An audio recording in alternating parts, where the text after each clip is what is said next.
God! Ganyan itsura ng scalp! Dry yan? Yes, ma'am. Hindi porket wala kang dandruff, hindi ka na magpapaganito. Hi everyone! Andito kami ng aking friend, si Miss Lay, sa Admiral. First time ko lang siya gagawin, actually. Parang kailangan ko to.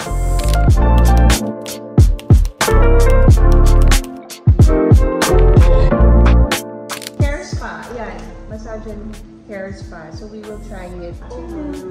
Ayan o, may cold towel. Sweet potato leaves, ma'am. Ginger and honey. Sweet potato leaves? Yes, ma'am. Detox. It's a detox. Okay. Refreshing, no? Humahagot. Pwede na tayong kumanta. Actually, masarap talaga ang ginger.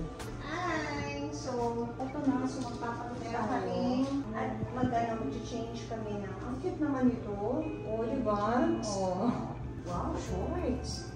Nakikita niyo ako mag-shorts. Hindi niyo pa nakikita mag-shorts. Nakikita niyo nga ako ng two-piece. And may kasamang slippers. Papakita ko lang sa inyo na may jewelry box. At saka safe. So, dito siya. Ayan. Lagyan natin. Ayun na lang. Nabis na ako.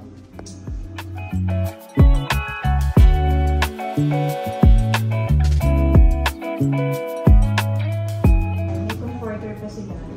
Parang business class lang. Lilipad na kami. Yeah. Iiwan ng universe. Muna doon dito sa Earth.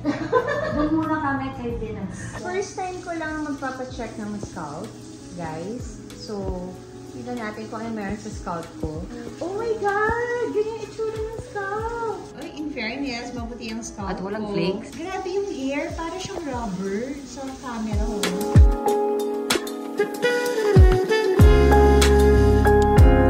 So this is your scalp, ma'am. So your scalp appears to be more on the dry side.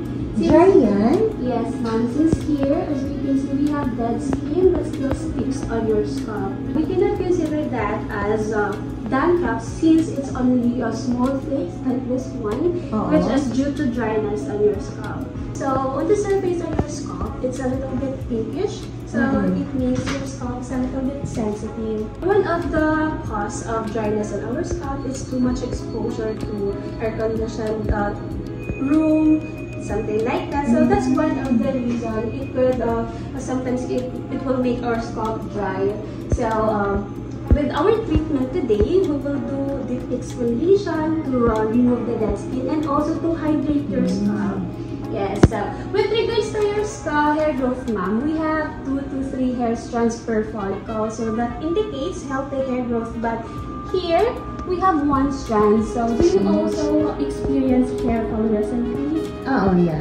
Alright, so that indicates there's possibility that that hair fall problems is already coming from the roots. Better to do regular deep cleansing to open follicles so that promotes healthy hair growth. And also, use some products which is anti-hair fall. Okay? I'm Thank ready you so to much. start. ma'am.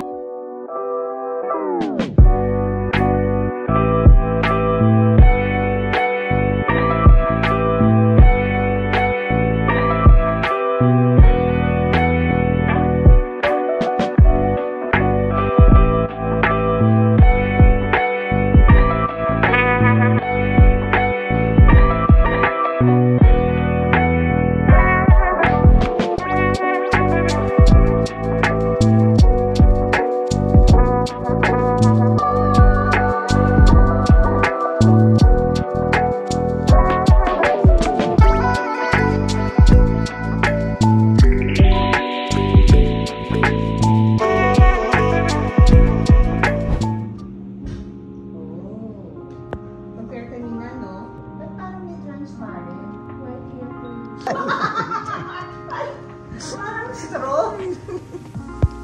Wala nang dry, no? Yes, ma'am. Purple is from here to here po.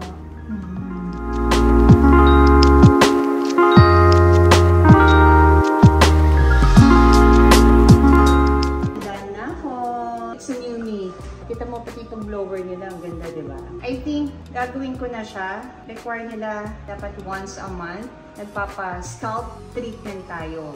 Kasi nakita ko yung changes, nag-clear talaga yung scalp ko, naglinis, kumintab na eh. Try nyo to, ma-enjoy nyo. Ano siya, worth it pagpa-scalp treatment. Meron silang branch na bago sa Shangri-La Mall.